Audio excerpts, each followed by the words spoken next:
Na zadnji seji upravnega odbora Gospodarske zbornice Slovenije v letu 2017 so razpravljali o razvojnem partnerstvu za 3 generacije, krepitvi socialnega dialoga, problematiki zaposlovanja tujcev ter predlogu zakona o raziskovalno-razvojni dejavnosti. Postavili smo tudi projekt, ki ga peljemo, krovnega za socialni sporazum, ki bo seveda pomagal poleg ključnih projektov v okviru razvojnega partnerstva izpolniti to našo strategijo 2025. Člani skupščine Gospodarske zbornice Slovenije so sprejeli plan dela GZS za leto 2018. Med ključnimi cilji so poleg razvojnega partnerstva izpostavili še kadrovsko vrzel na trgu dela, digitalizacijo, internacionalizacijo ter podporo inovativnosti. Gostja seje je bila doktorica Anja Kopač-Mrak, ministrica za delo, družino, socialne zadeve in enake možnosti. Dotaknila se je vseh ključnih problemov, ki jih tudi v gospodarstvu vidimo in ki nas veseli, da se že nagovarjajo.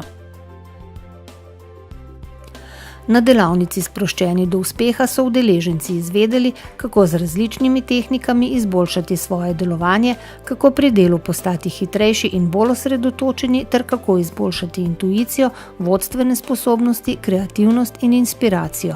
O tem, kako doseči to uravnoteženost, mir, občutek sproščenosti v vsakdanjem življenju in na delovnem mestu, o tem govorimo.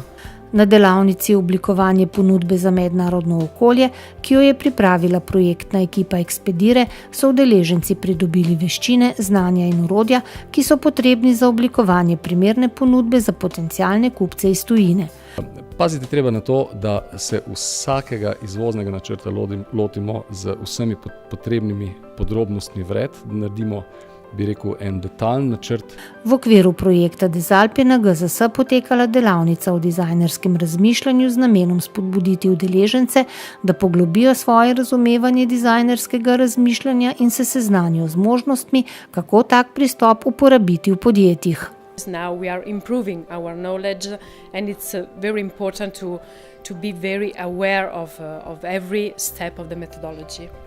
Na novinarski konferenci GZS Zbornice elektronske in elektroindustrije so bili predstavljeni ključni izzivi sektorja na področju zaposlovanja in razvoja kadrov ter delovanje kompetenčnega centra za razvoj kadrov v elektroindustriji.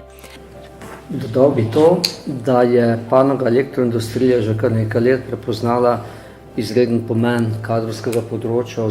Na GZS Zbornici kmetijskih in živilskih podjetij so izdelali katalog živil za javno naročanje, enostavno in učinkovito spletno orodje za javno naročanje živil.